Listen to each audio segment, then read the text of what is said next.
सबसे ज्यादा पूरे देश में अगर कोई वीडियो वायरल हो रहा है तो वो वैशाली के बीना देवी जी का पैसे बांटने का वीडियो। सोचिए, प्रधानमंत्री नरेंद्र मोदी की रैली में लोगों को पैसे देकर लाया जाता है। पूरा खेल बेल चल रहा है पैसे का। और चौथे फेज की वोटिंग के बाद ये लगभग साफ हो गया है कि प्रधानमंत्री नरेंद्र मोदी का सुपड़ा साफ होने जा रहा है। तो आगे क्या होगा? क्या प्रधानमंत्री नरेंद्र मोदी 2024 में फिर प्रधानमंत्री बन सकते हैं? इसी पर सबसे बड़ा खुलासा करूंगा। जी हाँ, बिल्कुल नरेंद्र मोदी प्रधानमंत्री बन सकते हैं, बस शर्त एक है। 2024 में वो होने वाला है जो आपको अमेरिका की याद दिलाएगा, डोनाल्ड ट्रंप क्या हुआ था। और दूसरी सबसे बड़ी खबर, ईवीएम से भी ज्यादा खतरनाक चुनाव आयोग है। आज के डेट में विपक्ष सत्ता के साथ अगर सबसे ज्यादा कोई खतरनाक काम कर रहा है तो वो चुनाव आयोग कर रहा है। कैसे, ये भी बताऊंगा। नमस्कार, मैं शंभू कुमार सिंह और आप देख रहे हैं नेशनल दस्तक। इस समय की सबसे बड़ी खबर बता रहा हूं। सोचिए, मैं वैशाली लोकसभा से चुनाव लड़ रहा हूं बीएसपी के टिकट पर। यह तस्वीरें वहीं की है जहां प्रधानमंत्री की रैली में पैसे लेकर लोग लाए जाते हैं। ये बीना देवी जी हैं जो सिटिंग सांसद हैं, एलजेपी ने इनको टिकट दिया है, करोड़ों की मालकिन हैं। और ये मैडम को देखिए, एक और वीडियो देखिए, इनको धक्का देके बाहर निकाला जा रहा है। जनता इस कदर नाराज है वैशाली का कि आप कल्पना ही नहीं कर सकते हैं। वहीं दूसरी तरफ मुन्ना शुक्ला जो जातिवाद की वजह से बदनाम है, जिन पर दर्जनों एफआईआर है और जिसको बैकवर्ड बहुजन समाज के लोग देखना नहीं चाहते हैं। तो ये सबसे बड़ी खबर है। लेकिन उससे भी बड़ी खबर है, 2024 में प्रधानमंत्री नरेंद्र मोदी का लगभग जाना तय है। लेकिन नरेंद्र मोदी डोनाल्ड ट्रंप की याद तो नहीं दिलाएंगे। चौथे फेज की वोटिंग के बाद साफ हो गया, जिस तरह से वो तस्वीरें भी दिखाऊंगा। बटन दबाइए साइकिल का तो कमल छाप, बटन दबाइए हाथी का तो कमल छाप, इस तरह की शिकायतें मिली है। ऐसे में सबसे बड़ा सवाल उठता है कि 2024 में क्या प्रधानमंत्री नरेंद्र मोदी बनेंगे प्रधानमंत्री या नहीं। सच्चाई तो यह है कि 2024 के चुनाव में प्रधानमंत्री नरेंद्र मोदी को 200 सीट से ज्यादा नहीं आने जा रहा है। लेकिन उसके बाद भी वो प्रधानमंत्री बन सकते हैं और उसकी वजह है तमाम बहुजन दलों की गलतियां। जिस तरह से सवर्ण नेताओं को टिकट दिया गया, मैं वैशाली का एग्जाम्पल दूं। बीना देवी जी सवर्ण समाज से हैं, वो ऑलरेडी चुनाव लड़ रही है बीजेपी के गठबंधन में। लेकिन मुन्ना शुक्ला जो सवर्ण समाज से है लेकिन चुनाव लड़ रहे हैं आरजेडी के साथ, तो कौन गारंटी लेगा कि वो चुनाव जीतने के साथ बीजेपी के साथ नहीं जाएंगे।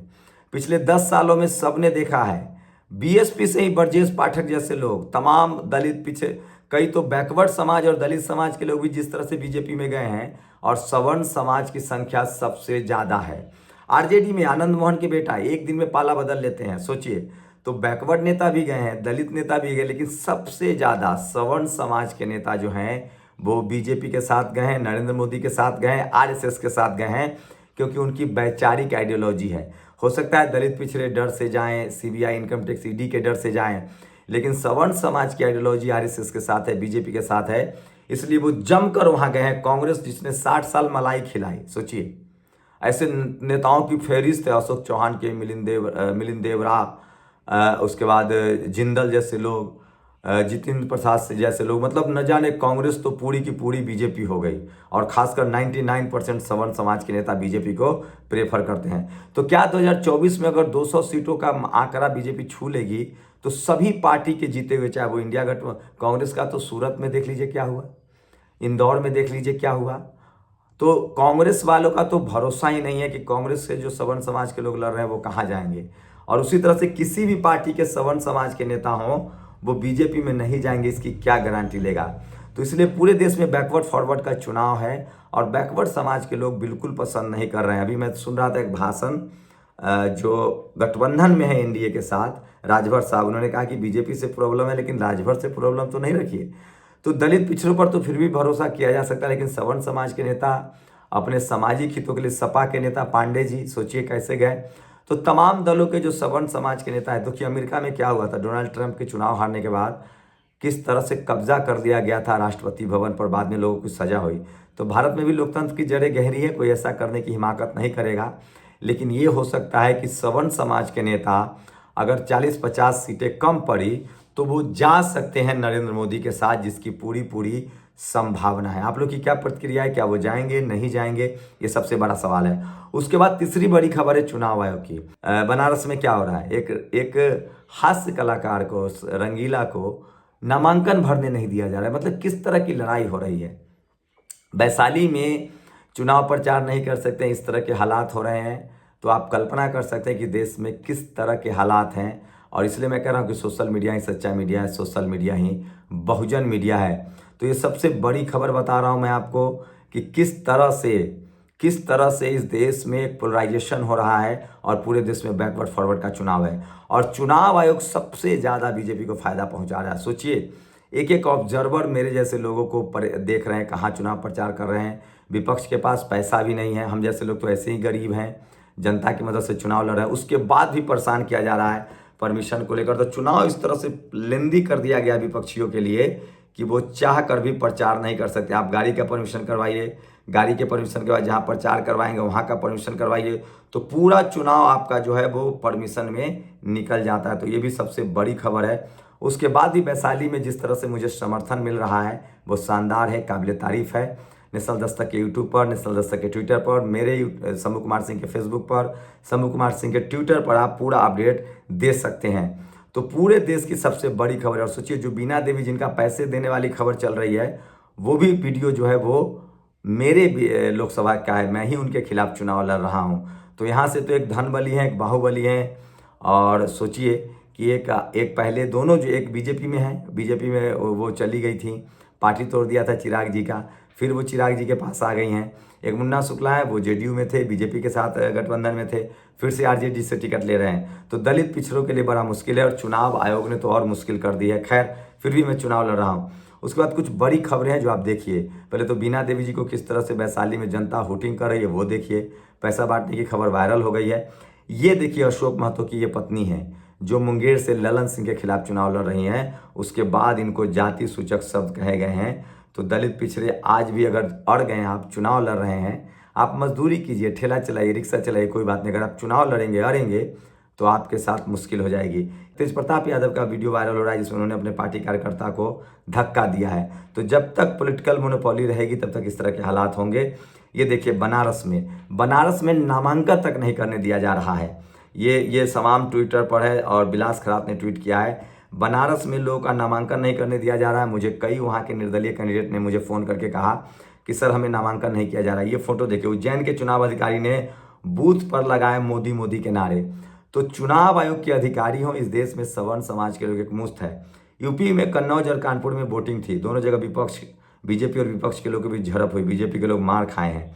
तो सोचिए, यूपी में तो पूरा खेल बदला हुआ है और बीएसपी और सपा शानदार प्रदर्शन कर रही है। उसी तरह से बिहार में आरजेडी और नीतीश कुमार शानदार प्रदर्शन कर रहे हैं। और जहाँ जहाँ इन लोगों ने सवर्णों को टिकट दिया है, नीतीश कुमार वहीं जीत रहे हैं जहाँ सवर्ण नहीं है, आरजेडी वहीं जीत रही है जहाँ सवर्ण नहीं है। वैशाली और बक्सर में आरजेडी की बुरी स्थिति है। और ईवीएम पर याचिका फिर से डाल दी गई है। ईवीएम पर याचिकाकर्ता अरुण अग्रवाल ने पुनर्विचार याचिका दाखिल की। 26 अप्रैल को एससी ने मतपत्र से चुनाव या वीवीपैट की सभी पर्चियां गिनने की मांग ठुकरा दी थी। ये सबसे बड़ी खबर है जो सोशल मीडिया पर वायरल है। और इसलिए मैं कह रहा हूँ कि सोशल मीडिया ही सच्चा मीडिया है, सोशल मीडिया ही बहुजन मीडिया है। और नीतीश कुमार की तस्वीरें सबसे ज़्यादा वायरल हो रही है। किस तरह से उनकी पार्टी जेडीयू है लेकिन उनको प्रचार कराया जा रहा है, ह्यूमिलिएट किया जा रहा है। और ये देखिए, ये कैसा चुनाव है। पुलिस कह रही है कि कोई अपने घरों से नहीं निकलेगा, वोट डाल दिए तो घर चले जाइए, गली में नहीं निकल सकते हैं। तो चुनाव को हाईजैक कर लिया गया है। बिहार में पीएम मोदी की रैली में आई भारे की भीड़, पैसे देते हुए कैमरे में कैद हुए नेता हैं। ये बीना देवी जी के लिए रैली थी। तो पूरे देश में चुनाव आयोग एकदम मुखदर्शक बना हुआ है। चुनाव आयोग ऐसे लगता है इससे बीजेपी के लिए काम कर रहा है और सब जगह परेशान किया जा रहा है, हम जैसे लोगों को परेशान किया जा रहा है। कानपुर में कांग्रेस के कार्यकर्ताओं पर हमला हुआ, ये भी सबसे ज़्यादा सोशल मीडिया पर खबरें वायरल है। तो इसलिए मैं कह रहा हूँ कि सोशल मीडिया ही सच्चा मीडिया है, सोशल मीडिया ही बहुजन मीडिया है। और श्याम रंगीला ने तो बाकायदा सोशल मीडिया पर पूरी वो चिट्ठी जारी कर दी है कि किस तरह से उनको वहाँ वोटर नामांकन तक नहीं करने दिया जा रहा है। तो लोकतंत्र को पूरी तरह से हाईजैक कर लिया गया है चुनाव आयोग के नाम पर।